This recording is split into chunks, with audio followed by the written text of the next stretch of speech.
여자 500m 스피드 스케이팅 이상화 선수가 첫 금메달을 목에 걸었습니다. 공립학교 교과서 동해 병기 법안이 뉴욕, 뉴저지로 확산되고 있습니다.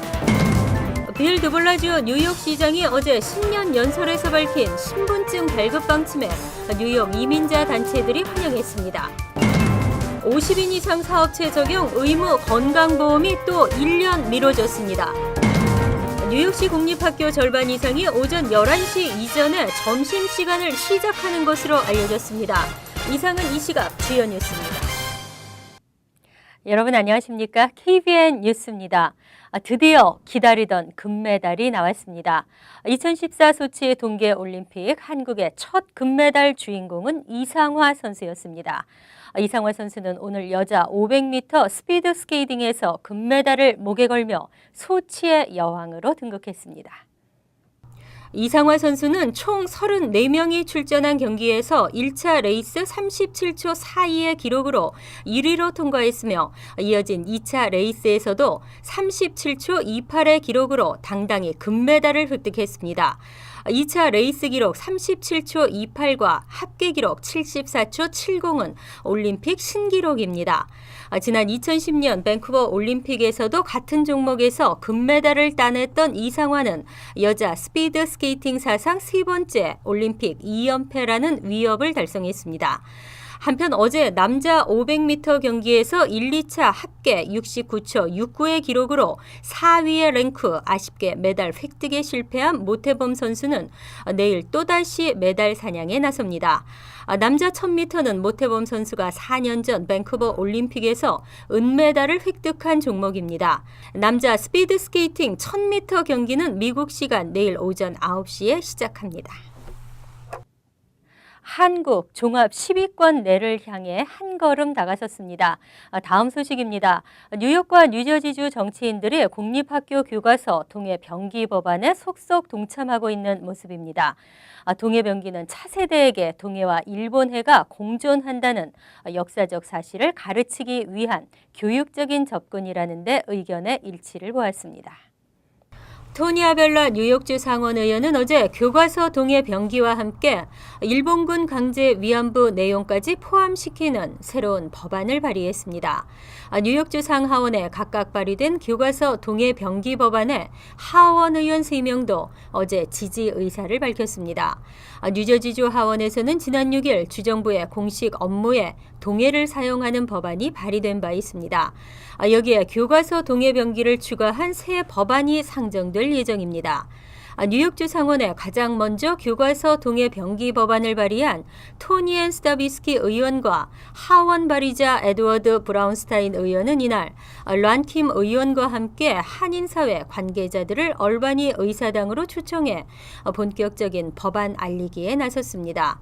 하원 본회의에 앞서 김 의원은 한인사회 관계자들의 방문을 정식으로 알리고 한 명씩 소개했습니다. 하지만 해당 위원회를 통과하지 못한 법안에 대해선 공식적인 회의석상에서 언급할 수 없기 때문에 법안에 대해서는 언급하지 못했습니다. 스타비스키 의원은 교과서 동해 병기 법안은 역사적 사실을 인정하는 상징이라고 강조했습니다. 한편 이번 법안을 지지하는 의원은 찰스 레빈, 미셸 쉬멜, 닐리 로직 의원 등이며 한인사회도 함께 힘을 모으기로 했습니다. 어제 빌 드블라지오 뉴욕시장의 신년 연설이 있었습니다. 연설 화두는 모든 사람에게 공정한 기회였습니다. 드블라지오 시장은 불치자에게 시정부 신분증을 발급하고 소득 불균형 문제 해결을 언급했습니다. 빌 드블라지오 시장은 어제 첫 신년 연설을 통해 올해 안으로 50만 불체자를 포함한 모든 시민들에게 신분증을 발급할 것이라고 밝혔습니다. 시장은 뉴욕주가 불체자에게도 운전면허증을 발급할 것을 촉구하고 있습니다. 하지만 먼저 시정부 차원에서 신분증을 발급하겠다는 것입니다. 이날 연설의 주제는 모든 사람들에게 공정한 기회를 주자는 것으로 시장은 뉴욕시의 소득 불균형 문제 해결을 가장 우선적인 과제로 꼽았습니다. 시장은 부유층 증세를 통한 무상 종일 유아원 프로그램과 중학교 방과후 학교 프로그램 전면 시행을 재차 강조했습니다. 또 유급 병가 확대로 50만 명의 근로자들에게 추가 혜택을 주는 방안 등 선거 공약들의 이행을 재확인했습니다. 그리고 뉴욕시 자체 최저임금 인상 계획과 서민주택 20만 가구 공급에 구체적 계획을 내놓겠다고 덧붙였습니다. 이 밖에도 기업 보조금을 대학 학비 지원금으로 전환하고 5개보로 소기업 지원에 주력하며 저소득 뉴욕 시민을 위한 창업기금을 신설하는 것 등을 밝혔습니다. 한편 드블라지오 시장은 700억 달러 규모의 새 회계년도 행정 예산안을 오는 12일 내놓을 계획입니다. 드블라지오 시장의 신분증 발급 방침에 뉴욕 이민자들이 환영하고 나섰습니다. 오늘 민권센터를 비롯한 이민자 단체들은 기자회견을 갖고 신분증 발급의 당위성과 의회에서의 조속한 통과를 촉구했습니다.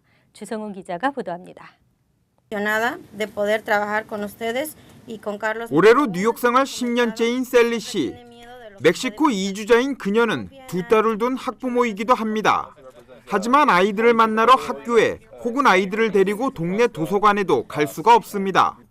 서류 미비자인 그녀에게는 그녀를 증명할 어떤 아이디도 없기 때문입니다.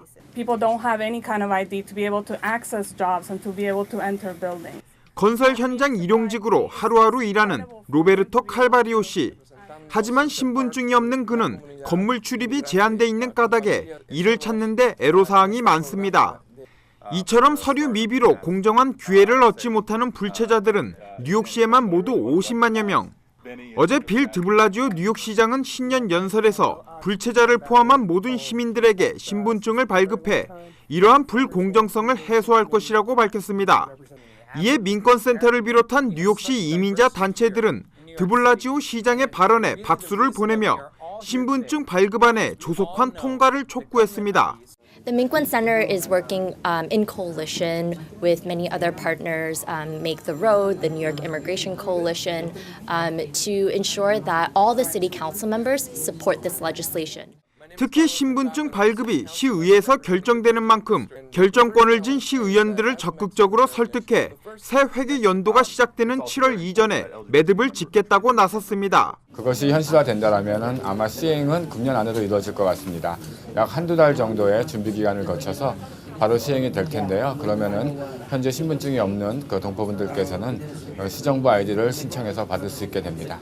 전국에서 서류 미비자를 포함한 시민들에게 신분증을 발급하는 도시는 캘리포니아의 샌프란시스코와 오클랜드, 코네티컷주의 뉴헤이븐 등 5곳입니다. 이민자 단체들은 뉴욕시도 이러한 흐름에 조속히 동참해 이 같은 분위기가 미 전역으로 확산되길 기대하고 있습니다. KBN 뉴스 주성훈입니다. 내년으로 연기됐던 50인 이상 사업체 적용 건강보험이 또 1년 미뤄졌습니다. 사업주들이 적응할 수 있는 기간을 2배로 늘린 것인데요. 하지만 100명 이상 사업체는 다소 규정을 완화했지만 보험 시기는 내년 그대로입니다. 전국민 건강보험 개혁법에 따른 50인 이상 사업체의 의무 보험 가입 시기가 오는 2016년으로 또다시 연기됐습니다. 오바마 행정부는 어제 직원 수가 50인 이상 99인 이하인 사업체는 오는 2016년 1월 1일부터 직원들에게 보험을 제공해야 한다고 밝혔습니다.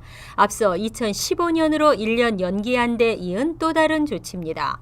100명 이상의 사업체에도 규정이 다소 완화돼 오는 2015년부터 의무적으로 보험을 제공해야 하지만 기존에 발표됐던 풀타임 직원의 95%가 아닌 70%로 규정을 완화했습니다. 하지만 1년 유예 기간을 더 벌기 위해 직원 수를 줄이는 업체가 없도록 100명 미만 업체에 대해 철저한 자격 심사를 거칠 것이라고 밝혔습니다. 오바마 케어가 처음 발표된 당시 50인 이상의 풀타임 직원을 둔 업체는 올해부터 전 직원 의무 보험에 가입해야 했습니다. 하지만 지난 7월 여러 반발에 부딪히면서 2015년으로 1년 연기된 바 있습니다. 한편 개인 건강보험 가입 시간은 오는 3월 말로 마감되며 올 4월 1일부터 무보험자는 내년 세금 보고 시 벌금을 내야 합니다. 아침 식사를 거르는 학생들도 많지만 어떤 학생은 아침을 먹고 등교하자마자 점심시간을 맞이하기도 합니다. 절반 이상의 뉴욕시 공립학교가 오전 11시 이전에 점심시간을 시작하고 심지어는 점심시간이 아침 9시인 학교도 있는 것으로 나타났습니다. 퀸즈 자메이카 고등학교는 등교는 8시 50분, 점심시간은 아침 9시 7분인 것으로 나타났습니다. 이처럼 뉴욕시 상당수 공립학교가 오전 11시 이전에 점심 식사를 하고 있습니다. 아침 9시가 점심시간인 학교도 5개 학교인 것으로 나타나 충격을 주고 있습니다. 이는 뉴욕시 교육국이 어제 발표한 자료에서 나타났습니다. 뉴욕시 공립학교 학생의 56%가 오전 11시 이전에 점심시간을 갖고 있었고 이 중 113개 학교는 오전 10시 이전에 학생들이 점심을 먹고 있습니다. 이렇게 점심시간이 빠른 이유는 구내 식당이 비좁아 시간을 나누어 배식을 정하기 때문입니다. 하지만 이처럼 빠른 점심을 먹으면 학생들은 오후 3시까지 이어지는 수업을 견디기가 힘듭니다. 지나치게 이른 점심 식사는 성장기 학생들의 영양에 불균형을 초래할 수 있다고 전문가들은 지적했습니다. 뉴욕대 에이미 앨런 슈왈츠 교수는 배가 고프면 집중력이 떨어진다며 식사 시간과 영양 상태가 교육 효과에 직접적인 연관이 있다고 강조했습니다. 드번 버글리아시 교육국 대변인은 카르멘 파리냐 교육감이 이에 대한 문제를 인식하고 있다며 해결 방안 마련을 강구하겠다고 밝혔습니다. 뉴욕시에서 태어나는 한인 신생아는 매년 평균 1000여 명입니다. 하지만 약 300명의 한인이 사망하는 것으로 나타났습니다. 뉴욕시 보건국이 어제 공개한 뉴욕시 출생 사망 통계에 따르면 2003에서 2012 회계년도 기간 10년 동안 뉴욕시 5개 보로에서 태어난 한인 신생아 수는 총 11,359명으로 집계됐습니다. 매년 평균 1,135명의 한인이 새로 태어나는 셈입니다. 한인 신생아는 지난 2003년 1,033명을 기록한 이후 2004년 이후부터 가파르게 증가해 2007년 1,322명으로 최고 정점을 찍었습니다. 다음 해부터 2012년까지는 소폭 증감을 반복하고 있습니다. 지난 2012년 한인 신생아만을 놓고 보면 퀸즈 지역에서 전체 39%에 해당하는 458명이 태어났고 맨해튼에서 382명, 브루클린 142명, 스테튼 아일랜드 23명과 브롱스 18명의 순이었습니다. 하지만 전체 한인 신생아 가운데 6%가 저체중이었고 조산하는 7.3%였습니다. 한인 산모 가운데 78.4%는 한국 출생이었으며 62.9%는 첫 출산이었습니다. 한편 한인 사망자 수는 지난 2003에서 2012년까지 총 2,885명으로 집계돼 매년 평균 288명꼴로 숨지고 있는 것으로 분석됐습니다. 새롭게 바뀐 뉴욕시 세탁용제 공지 규정이 오늘부터 시행됩니다. 드라이클리닝 업소를 대상으로 한 규정들은 한층 강화됐는데요. 한인업주들의 각별한 주의가 필요합니다. 1년의 유예기간을 거쳐 발효되는 뉴욕시 환경보호국의 새 규정에 따르면 퍼크와 비퍼크 용제 모두 업소, 제조업체 이름, 화학물질 관련 정보를 제공하는 환경보호국 웹사이트 주소, 해당 업소의 DEP 허가번호, RTK ID 번호 등을 적은 게시문을 레러 사이즈로 만들어 부착해야 합니다. 당초 환경보호국은 신고 전화번호 311까지 게시할 것을 요구할 방침이었으나 한인업계 로비로 이 내용은 삭제됐습니다. 퍼크와 비퍼크 용제를 함께 사용할 경우에는 각각 공지문을 붙여야 합니다. 지금까지는 뉴욕주 환경보호국 규정에 따라 퍼크를 사용하고 있다는 사실만 공지토록 돼 있었습니다. 뉴저지 버겐 카운티 리들페리에 있는 로터리와 인근 다리가 대대적으로 개보수됩니다. 이 로터리 인근은 그동안 사고, 다발 지역으로 유명했었는데요. 운전자와 보행자 모두에게 안전하고 편리한 신호등 교차로로 바뀌게 됩니다. 뉴저지주 버겐 카운티 리들페리에 있는 로터리는 사고 다발 지역입니다. 이 로터리가 앞으로 2년 동안 총 3,900만 달러를 투입해 새로운 모습으로 변신합니다. 뉴저지주 교통국은 지난 9일 리들페리 로터리를 현재 대부분의 도로에 설치된 신호등 교차로로 바꾸기로 했다고 밝혔습니다. 교통국은 이와 함께 해켄색강 다리를 전면 개보수해 홍수를 막기 위한 펌프장으로 건설할 계획입니다. 리들페리 로터리는 주 차량국 사무소가 있는 로다이에서 팰리세이즈 파크와 포트리로 연결되는 루트 46 도로상에 있으며 한인들이 자주 이용하는 곳입니다. 하지만 지난 3년 동안 이 로터리에서 일어난 교통사고는 무려 250여 건에 이릅니다. 평균 4일에 한 건씩 교통사고가 일어나고 있는 셈입니다. 이유는 루트 46은 하루 평균 44,500여 대, 버겐 턴파이크는 6,700여 대가 다닐 정도로 통행량이 많기 때문입니다. 또 운전자들이 루트 46번에서 버겐 턴파이크로 또 버겐 턴파이크에서 루트 46으로 진로를 바꿀 때 차선이 복잡해 로터리를 휘전하는 차량과 뒤섞여 운전하는데 심각한 혼란을 일으키기도 합니다. 리들페리는 이러한 문제점 때문에 이미 지난 1960년대부터 주정부에 로터리를 교차로로 바꿔달라고 요구해 왔는데 결국 이번에 이루어지게 된 셈입니다. 이상으로 KBN 뉴스를 마칩니다. KBN과 함께 즐거운 저녁 되시기 바랍니다.